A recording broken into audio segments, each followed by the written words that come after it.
for the best music.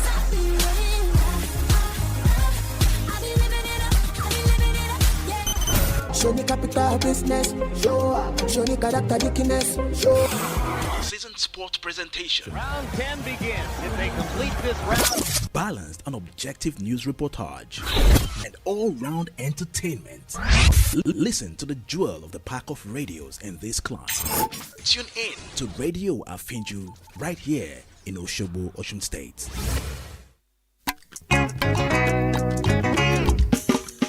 Ẹ bá mi pè o. Àfíjù. Kí lorúkọ rẹ̀? Àfíjù. Rédíò. Àfíjù. Gbogbo èèyàn ló ń gbọ́ àfíjù. Gbogbo èèyàn ló ń gbọ́ àfíjù. Lórí WhatsApp. Àfíjù. Instagram. Àfíjù. Facebook. Àfíjù. Lórí X. Àfíjù. Lórí YouTube. Àfíjù. Lórí TikTok. Àfíjù. Kí lorúkọ rẹ̀? Àfíjù. Ẹ bá mi pè o. Àfíjù. Rédíò. Àfíjù. Gbogbo èèyàn ló ń gbọ́ àfíjù. Gbogbo èèyàn ló ń gbọ́ àfíjù. Gbogbo èèyàn ló ń gbọ́ àfíjù. Gbogbo èèyàn ló ń gbọ́ àfíjù. Rédíò àfíjù. Rédíò àfíjù. Rédíò àfíjù.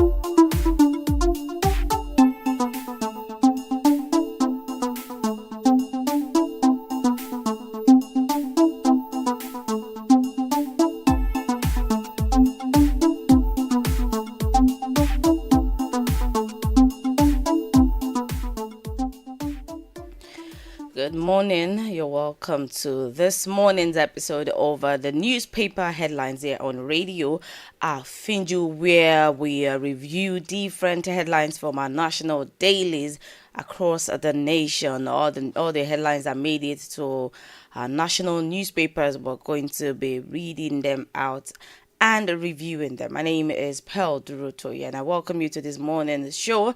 If you're not already following Radio Afinju on social media, we're on Facebook, X, YouTube, all social media platforms are Radio Afinju.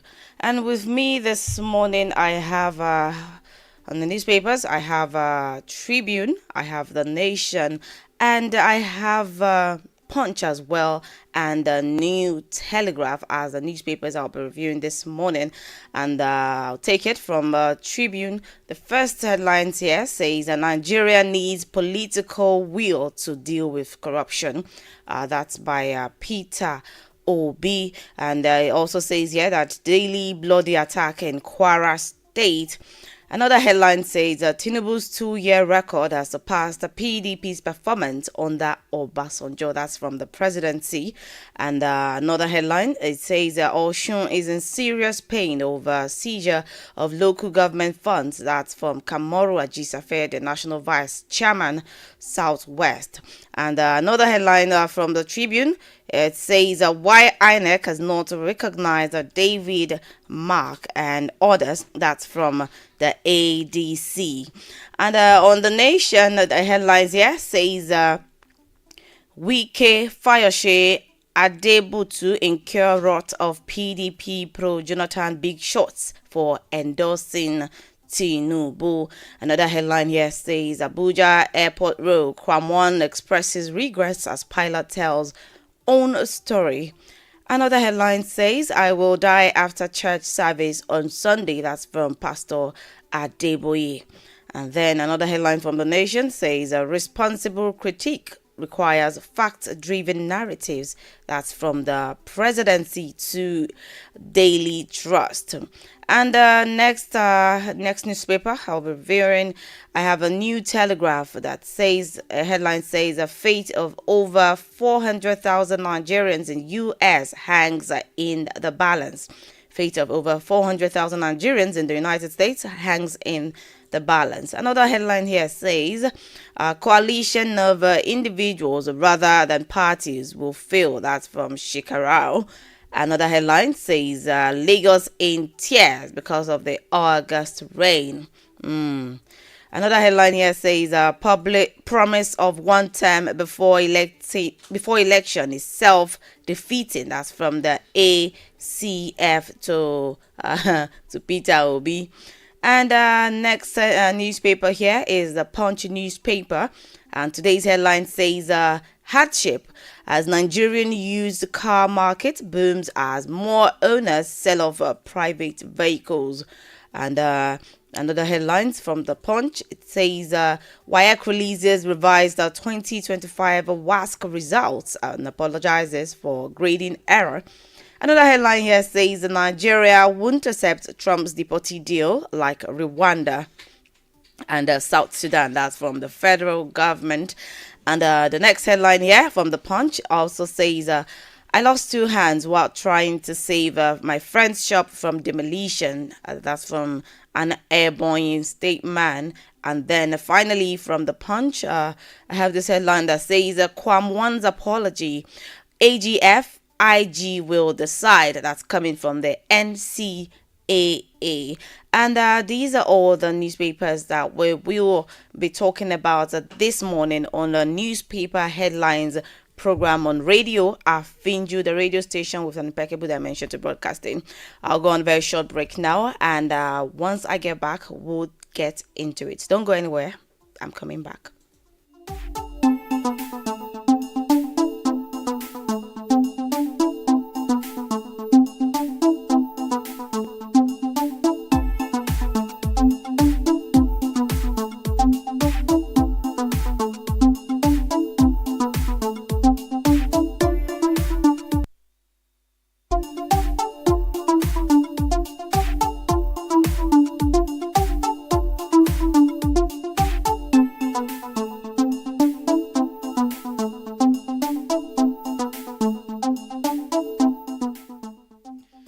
You're welcome back from that break. This is newspaper headlines from radio Afinju, where we review and talk about the different headlines making waves on our national dailies. And I'll start this morning with the news from The Nation. First news here says, Kwamwan expresses regrets as pilot tells own story. I believe by now we're already familiar with the background of this, but I'll read. The recent row between the Fuji music icon Wasiu Ayinde Marshall, better known as K1 The Ultimate or Kwam1, and ValueJet Airlines last Monday has spiraled far beyond the tarmac at Abuja's Nnamdi Azikiwe International Airport.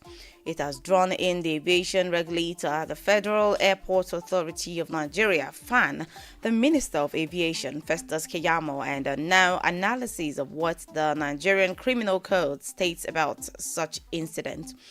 What begins as a burden dispute over a gold flask has become a national conversation about passenger conduct, aviation safety, and the law.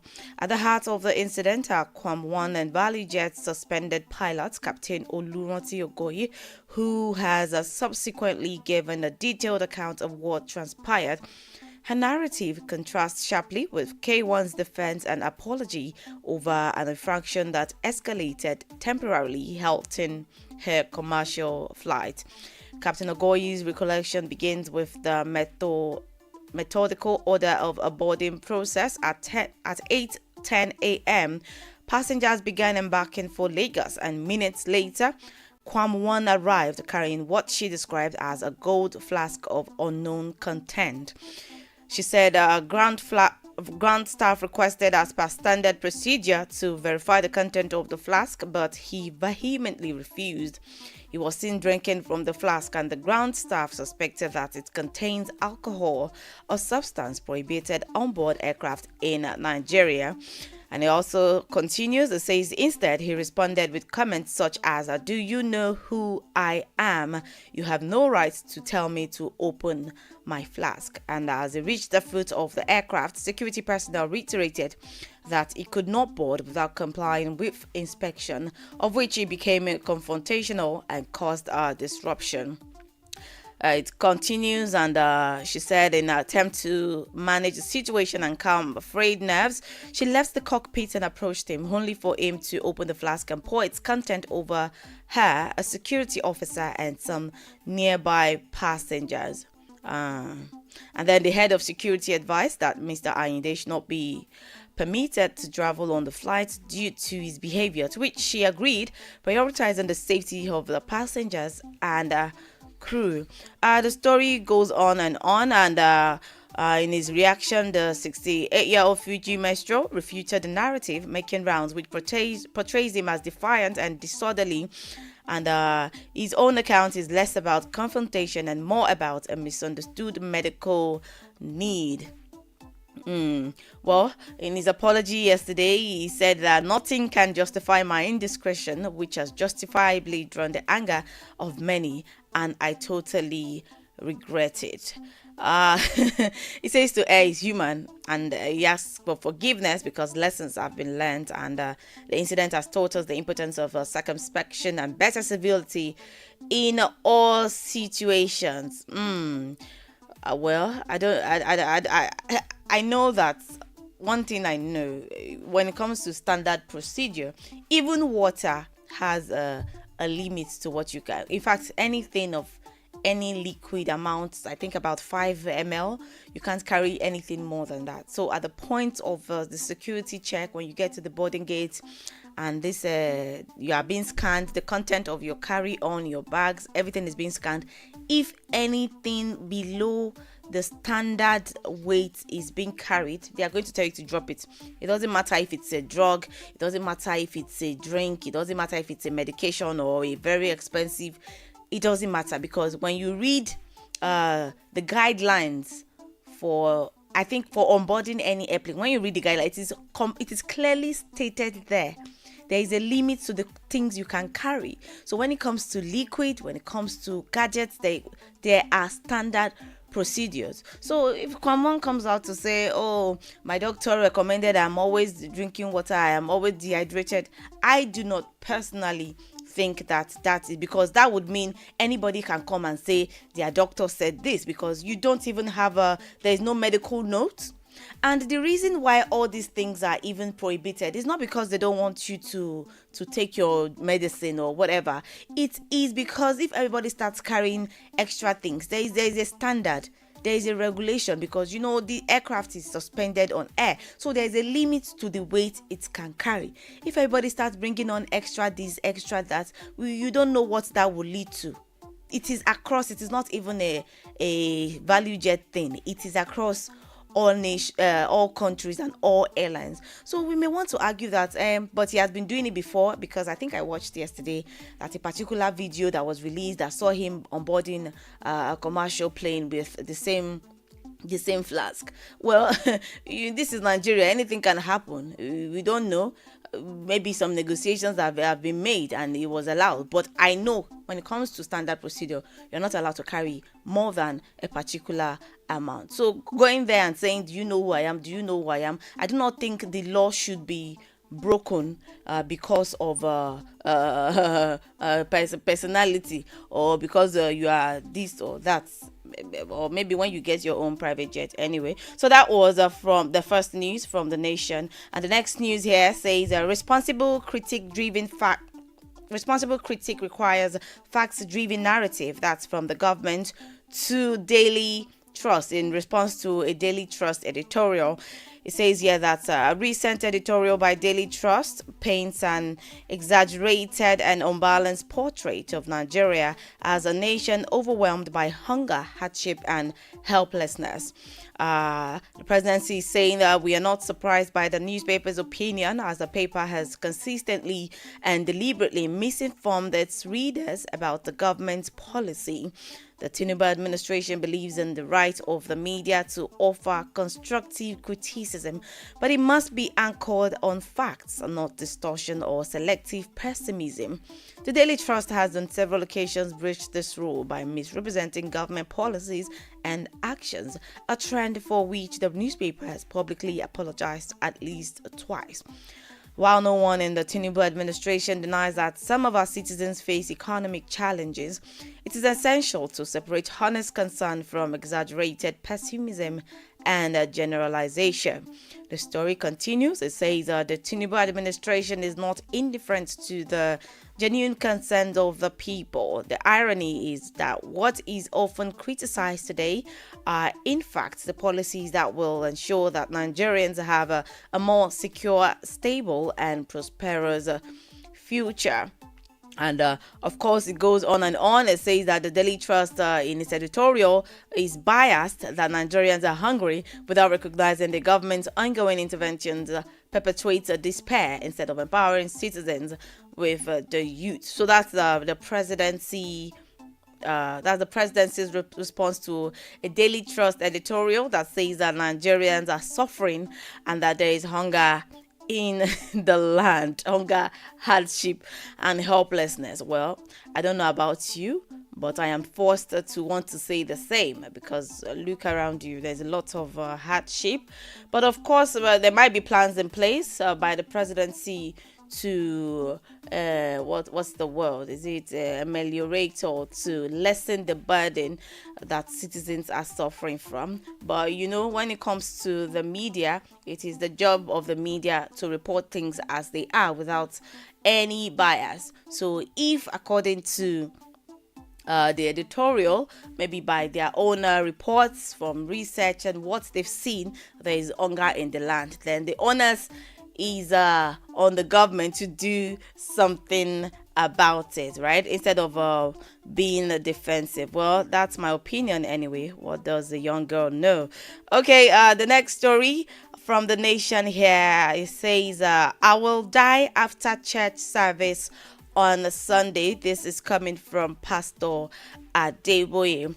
And it says here that at 83, Pastor Enoch Adeboye speaks of death with the casual authority of a man describing a well-planned trip home. On Thursday, the General Overseer of the Redeemed Christian Church declared how his end would come before millions gathered at the old auditorium of the Redemption City of God in Lagos Ibadan Expressway. It says, it's going to be a Sunday. I would go to church for service. I will dance very well and return home. I will eat pounded yam, then I will go. He said this while leading members of the church on a series of prayers on the topic possessing your possession. He said that nobody should bother to ask him how he knew the day of his transition as a minister during the evening session on Monday, day 4 of the week-long 73rd annual convention of the RCCG. Adeboye said that nothing makes it compulsory for people to die only after illness. And he also laced the sermon with relevant scriptures, reading from 2 Corinthians to justify that prosperity belongs to Christians. And he urges the members of the church to reject poverty, a weapon the devil relies on to halt the spread of government. Okay, that's from Adeboye saying he will die after a church service on Sunday. I wonder what that feels like, knowing exactly when you will die. What would we do differently? What would you do differently if you should know exactly the day you will die? When you know that, once I go to so and so place and I get back, I know I'm going to die. What would you do differently? I wonder. He also says Christians should reject poverty.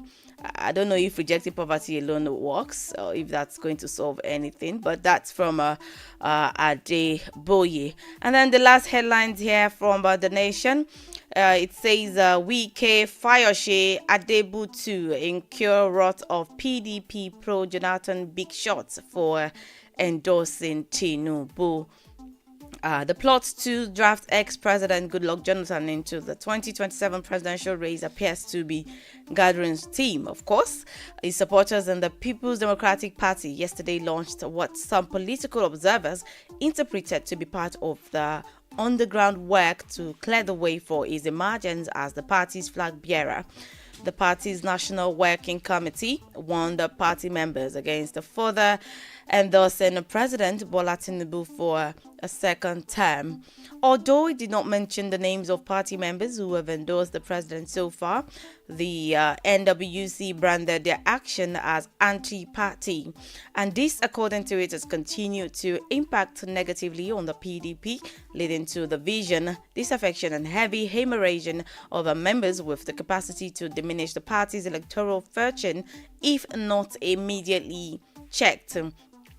And the story continues. It says top members of the PDP, including a Federal Capital Territory Minister Nyesom Wike, Osun State Governor Ademola Adeleke, and the state chapter of the party, former Ekiti State Governor Ayo Fayose, as well as the Ogun State chapter of PDP, led by the chairman Abayomi Tella, and the 2023 governorship candidates Ladi Adebutu, had at different times said they were for Tinubu's re-election in 2027. And the speaking for the PDP, NWC says NWC Publicity Secretary Debo says the wave of endorsements was an affront to the party. And of course, they also mentioned that strict measures are going to be taken.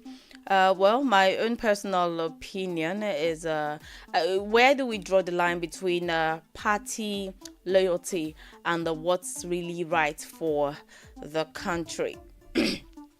I don't know much. I'm not really politically inclined, but I think when it comes to elections and well, I may not be speaking like a true politician when I say this, because I would say the interest of the nation should be what is paramount, not party loyalty. But I also understand that people join parties, political parties, for different reasons, and as we know now, election in Nigeria, it is by who you know and who you sabi. So if endorsing the presidency is what is going to get the different people mentioned to where they want to go to, well, at this point it is all man for himself. Well, the PDP National Working Committee is calling it anti-party activity, so they're calling to for a stop to those actions. And those were the headlines from the Nation newspaper this morning. Quickly, I'm going to go on to the next newspaper, which is The Punch. And the first headline here says, Nigerian used car market booms as more owners sell off private vehicles. Nigerian used car market booms as more owners sell off private vehicles. And the story says soaring living costs, high exchange rates and the rising import tariffs are pushing foreign used cars out of reach for many Nigerians, with Nigerian used cars becoming the popular option, thus fueling a boom in the Nigerian used cars market as more buyers turn to locally pre-owned vehicles for affordability. And according to findings or reports revealed a sharp increase in vehicle listings by private owners, particularly on online marketplaces, social media platforms, and roadside car lots. This is even as car dealers lamented the rising cost and falling demand for imported vehicles. According to them, while foreign used vehicles, popularly known as Tokumbo, remain popular, their prices have doubled or even tripled in the past year due to the depreciated naira and heavy import charges. I think the heavy import charges things are about to get easy, but the story continues. It says the development comes amid a significant decline in the volume of imported vehicles following the introduction new 4% free on board levy, which replaced the former 1% comprehensive import supervision scheme charge. The Nigerian Customs Service had earlier announced that the new levy was enshrined in the Customs Act 2023 and would serve as a major funding source for its operations, including the deployment of the Biodogu cargo clearance system. So I don't know if this is good news or bad news. I mean, the more Nigerian used products are being sold, and I don't even think that ends with cars. I think it cuts across the different kinds of utilities. It cuts across gadgets as well, as people are focused on more Nigerian used items now because of affordability and then high import duties. By the time they will clear these cars and everything, you find out the prices have skyrocketed. And when we talk about Tokumbo, people believe Tokumbo products are better used, right? Because they believe, it's coming from abroad. Of course, consideration has been put when using it. So when it comes down here, it's usually looking cleaner and it is not affected by our bad roads and all of that. So people love to buy those.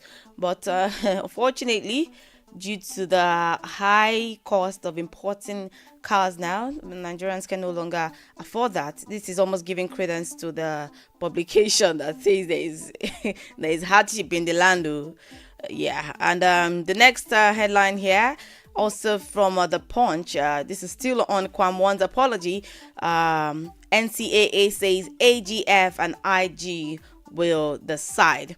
The Nigeria Civil Aviation Authority reiterated that the fate of Fuji musician Wasiu Ayinde will have to be decided by the Attorney General of the Federation and the Inspector General of Police, to whom petitions against the musician have been submitted.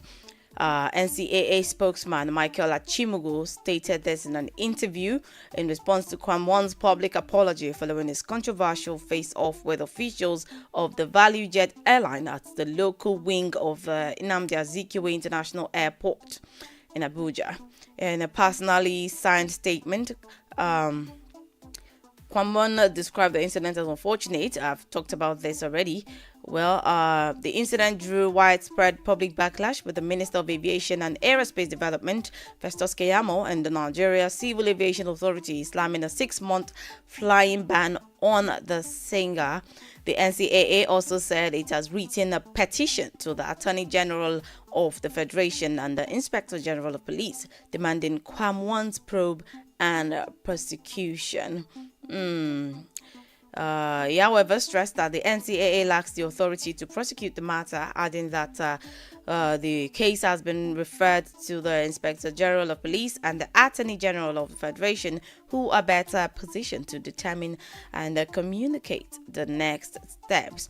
And that though he had seen Kwamwan's apology on social media, the matter will have to be deliberated upon, right?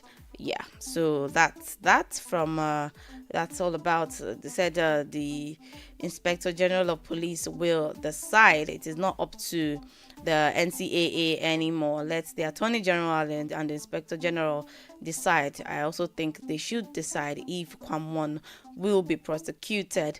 And the next story on the Punch here, it says WAEC releases revised 2025 WASCA results and apologizes for grading error.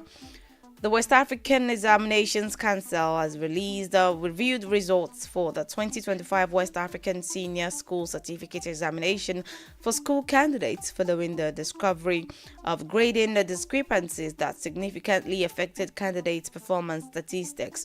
In a press briefing at the Council's national office in Yaba, Lagos, the head of WAEC Nigeria, Amos Dangote, admitted to a serious error in the marking of serialized papers, which led to a misrepresentation of candidates' performance. And he's apologizing. He says, with deep sorrow and regret, I, on behalf of the registrars of the council, management and staff of WAEC Nigeria, apologize for the discrepancies discovered in the grading of serialized papers. This is very difficult for us to say, but we have to admit that it is very embarrassing. I mean, of course it is.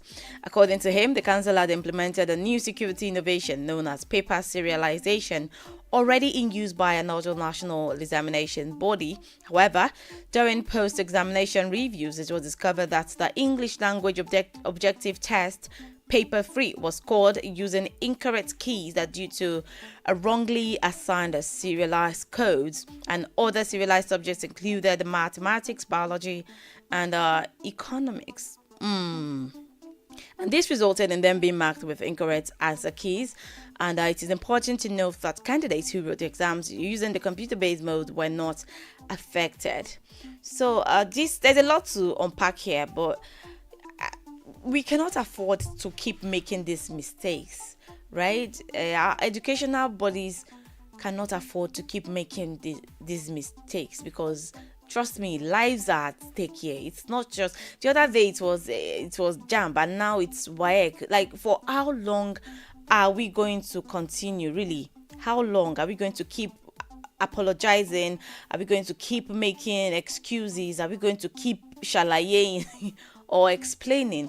It is really, really, really, really sad. It is really, really sad. We're talking about exams here. Mistakes cannot afford to be made. Mistakes, I mean, considering how difficult it is to sit for exams, students that have burnt the midnight candles, or studying, reading, and doing their best to make the most of their lives. I mean, getting admissions into tertiary institutions is already a Herculean task, and we cannot afford to add to the plight of our Nigerian students. So I hope mistakes like this don't happen again, right? I really hope it doesn't happen again, because it is really, really, really, really sad and unfortunate. And finally, before I go on a break, I'm going to read this also from The Punch. This is from the federal government, and it says, Nigeria won't accept Trump's deportee deal like Rwanda and South Sudan. The federal government has reiterated its refusal to accept deportees from the United States, and distancing itself from recent decisions by countries like Rwanda, Eswatini, and South Sudan that have agreed to receive foreign nationals expelled, from the United States of America. The spokesperson for the Ministry of Foreign Affairs, Kimiebi Ebiemfa, who confirmed the government's stance in an interview, stressed that Nigeria remains firm in its position, citing national security and economic concerns.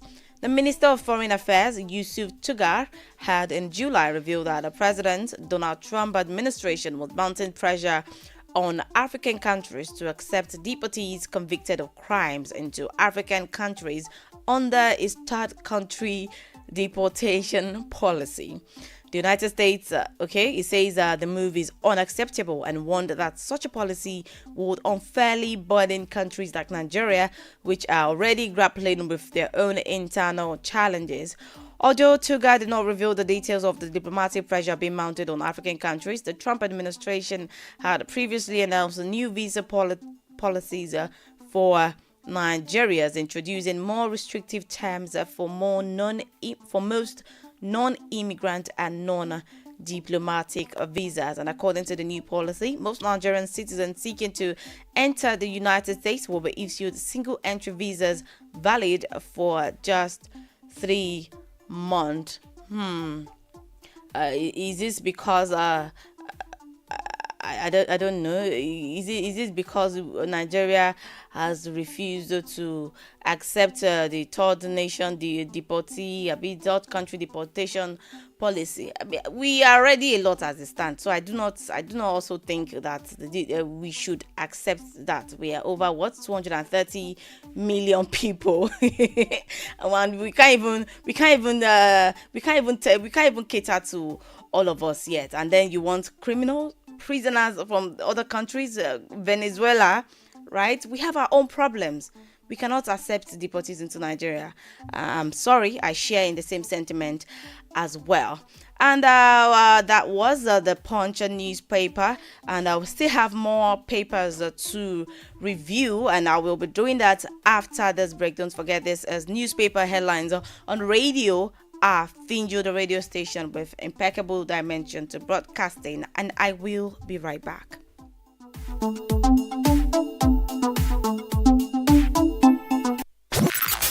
Idan kana neman labarin da ya cika,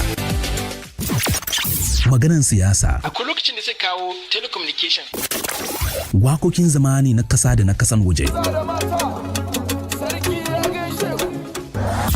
al'ada.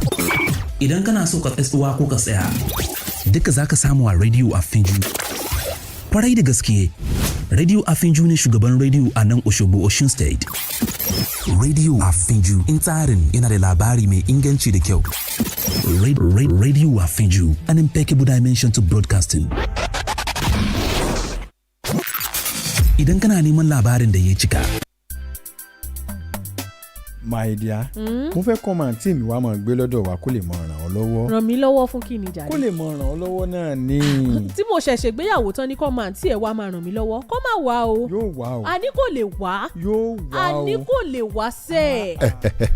Ẹ tí ì rí nǹkan kan. Ẹbí aláyọ̀ lètò tí yóò máa sọ̀rọ̀ nípa àwọn ohun tó ń ṣẹlẹ̀ nínú ìgbéyàwó, nínú ilé, nínú ẹbí, láàrin olólùfẹ́ méjì àti bẹ́ẹ̀ bẹ́ẹ̀ lọ. Àwọn ọ̀jìnmí tí ó máa túkọ̀ ètò náà ni Bùkọ́lá Ọláwùmí àti Àfíìsì Oyinmọmọ. Àárín aago 2 sí 3 ọ̀sán gbẹ̀rẹ̀ ni. ẹ wò ó. Ẹbí aláyọ̀ lẹ̀bi wa. My dear mi olólùfẹ́ mi. Ṣé bẹ́ẹ̀ mi náà ṣì ní kọ́ọ̀dù rẹ? Èmi náà làdáptọ̀ rẹ̀. Hey there, Super Kids! Are you ready for a ride of fun and learning? Get ready to blast off on Kids Arena with Auntie Pearl and crew on Radio Afinju every Saturday, 9 to 10 a.m. Listen to stories that will tickle your bones, games that will blow your mind, and music that will make you dance like no one's watching.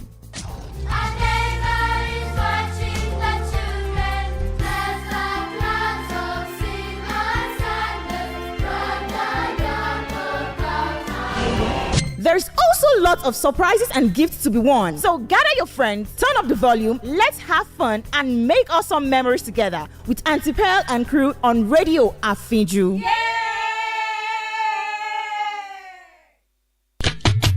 lẹ́yìn gbogbo kìràkìtà kòókòó jàǹjàǹ ojoojúmọ́ látọjọ́ kìíní ọ̀sẹ̀ tó fi dọjọ́ sátidé ó tọ́ láti fìgbádùn sayọ̀ lọ́nà ọ̀tun èyí ló mú kí rédíò Àfínjú gbé ètò kan kalẹ̀ láti jẹ́ kí ìgbádùn yín ó lékan sí àkàgbádùn. lórí ètò àkàgbádùn ilẹ̀ ò ti máa farabalẹ̀ jẹ̀gbádùn àwọn lítírésọ̀ Yorùbá lóríṣiríṣi ẹ máa wá nǹkan fìdílé lálaalẹ́ sátidé ní kété tá aago 7 bá ti ro kege ẹ ti mọ̀ tẹ́lẹ̀ náà wípé apá ló ní iṣẹ́ ìgbódó ẹsẹ̀ ló ní kárìnà lékèlékè ló ní iṣẹ́ ìkẹfun àkókò lọ́ba gbẹ́dógbẹ́dó àwòkó ti dé olóhùn orin ó yá tún kà á sí wa létí ká fìsàgbèjì ara láago 7 àṣálẹ́ àkàgbádùn aláyà ló lè gbódó ńlá ọlá ọbẹ̀ níyàn ń jẹ tá a fi ń wojú ọbẹ̀ tá a múyán rédíò Àfínjú ló tó gbangba sùn lọ́yẹ́ àkàgbádùn láago 7 alẹ́ sátidé kò sí má gbọ́ ni ẹ gbà bẹ́ẹ̀.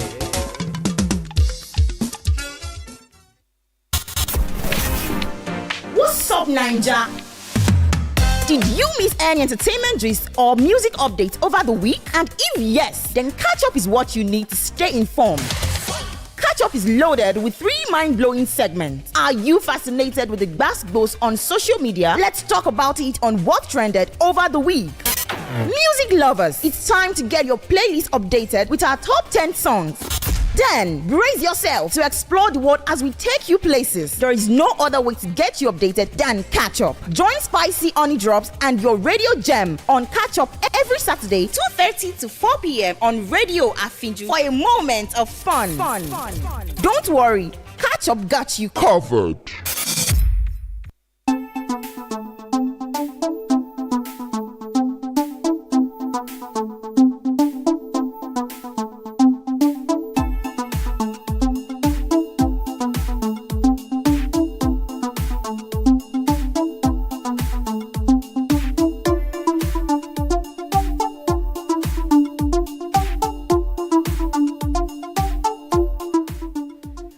You're welcome back to the newspaper headlines program where we review and talk about different headlines that are making the waves that made the front pages on our national dailies. If you're just joining, you are welcome.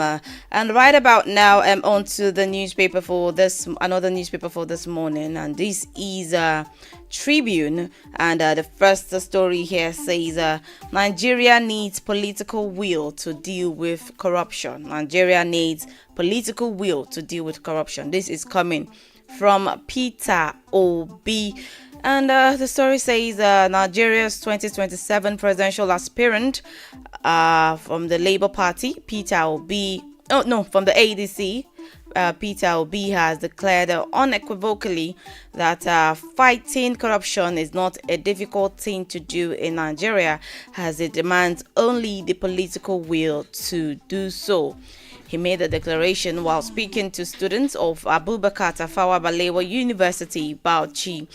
The program was a talk session with topic Youth and Leadership Opportunities, and it was organized by the Forum of SUG President Bauchi, led by Fahad Abdullahi, the SUG President. According to Obi, it is a very simple thing to fight corruption in Nigeria, as it only demands that the leader must be ready to do the real fight. Corruption is hydra-headed and must be fought very well. It continues, it says, if I as the president is not corrupt, my wife is not corrupt, and my children are not corrupt, then 60% of the fight against corruption has been won. He also stated that Nigeria needs the determination to overcome corruption that has engulfed the entire system of the country, without which it will reach a situation where the system will be completely grounded.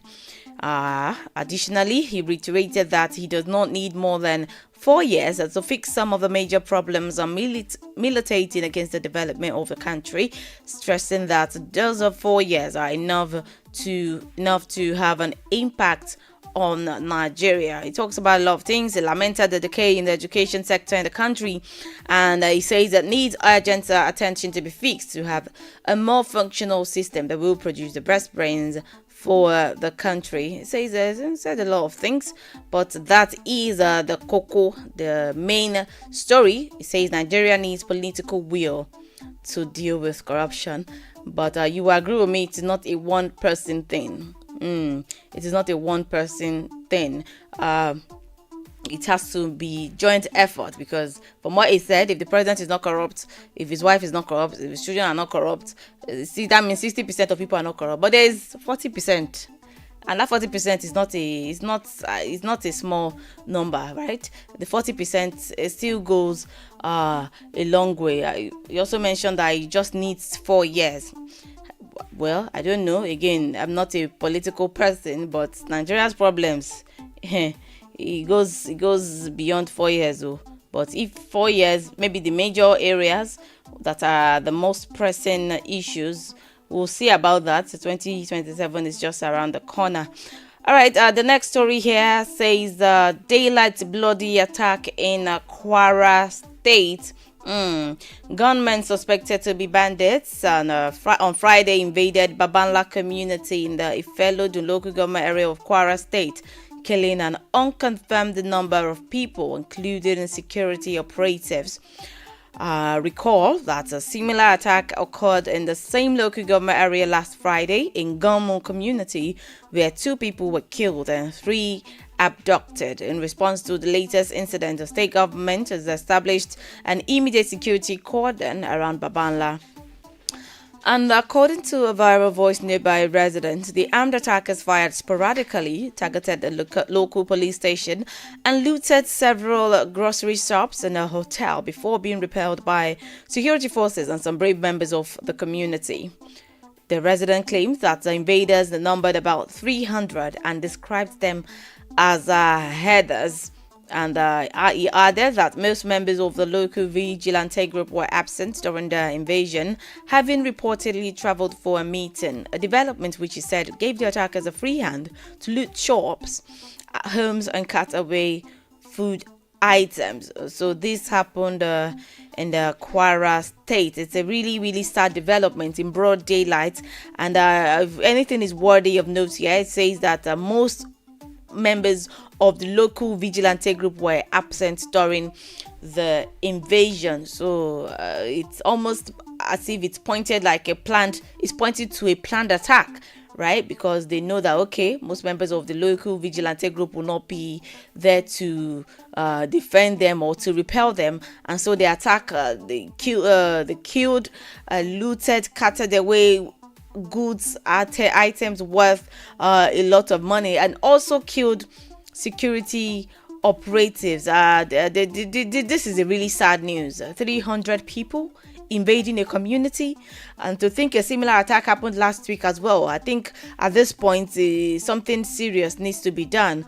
Yes, something serious. It's an emergency situation because lives are at stake here, and of course it says here that the chief press secretary to the governor, Rafiu Ajakaye, says the government has taken swift measures to secure Babanla following the breach. Okay. We'll see how that develops. The next story here on the Tribune, it says Tinubu's 2-year record has surpassed PDP's performance under Obasanjo. This is coming from the presidency.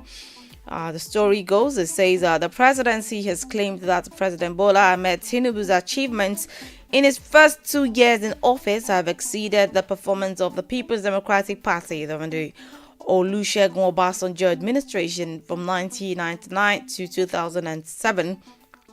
Special advisor to the president of policy communication, Daniel Bwala, stated this on his X platform and noted that while the PDP under Obasanjo's administration benefited from a favorable global environment, including foreign debt forgiveness, higher oil output, and international goodwill following the return to democracy, Tinubu has had to contend with tougher economic and political circumstances. And according to Bwala, Tinubu inherited substantial foreign debt, which he had been paying, faced low oil production levels, and worked without the global sympathy and financial support that characterized the early years of the Fourth Republic. He also added that unlike the relative stability of 1999 to 2007, Tinubu assumed office amid heightened insecurity, a situation he claims has been significantly degraded in the past 2 years. He further argued that economic mismanagement under the PDP led to a reluctance by successive administrations to take bold corrective measures. So that's from the presidency. They are saying that Tinubu has done well and surpassed PDP's performance under Obasanjo. So 2 years of Tinubu is better than 8 years of Obasanjo. That's what the presidency is saying. Okay. The next story here, it says Osun is in serious pain over seizure of local government funds. That's from the National Vice Chairman, Kamoru Ajisafe. The story, it says that after losing, it's an interview because what happened, it says that what happened since 2015 is that the management of the party has been taken for granted, and that what led to the defeat in 2015, and that led to the defeat in 2015. He also said that then about 5 sitting governors left the party to join the All Progressives Congress, APC, and that was our undoing. They had persuaded those governors not to go so that together they can move forward, but they thought they can do it alone, basically. And since that time, they have not been able to get the party back to normalcy, because all along we have been winning. To now take the role of opposition is still very difficult. Another opportunity could have been the 2023 election when Buhari was leaving. The same thing happened. About 5 principal officers and about 5 governors also left, and that was another problem with the party. So that's from the National Vice Chairman of the PDP, Kamoru Toyeshe Ajisafe, is saying that Osun is in serious pain over seizure of local government funds. Well, I don't think any lies have been detected, because the local governments have not been working for a while, and of course that is going to affect productivity. Well, finally here, I'm just going to take one story from New Telegraph. I'm just going to take just one story from New Telegraph, and it says that Lagos is in tears due to the August rain. Lagos, a city that prides itself as a center of excellence, has a high proportion of residents living in flood-prone areas, and also climate change has no pity as it continually escalates flood events in the mega city, which has led to widespread displacement and economic losses. And especially the Monday rain that came like a thief in the night in Lagos and it lasted several hours, and several areas in Lagos State are currently flooded. Even people to commute from one location to another, and this is a regular occurrence in certain areas in Lagos. Over the years, it has always been happening, and there's still much work. There's still a lot of work for the state government. I would really have loved to go more into the story, but because of time, I will have to call it wraps at this point on this morning's edition of Newspaper Headlines. But do well to join Tolulokwe Awoyale tomorrow for another edition of the Newspaper Headlines here on Radio Afinju. My name remains Pearl Durotoye. And until next time, have a beautiful weekend ahead. Don't forget to follow Radio Afinju on all social media platforms at Radio Afinju. See you then.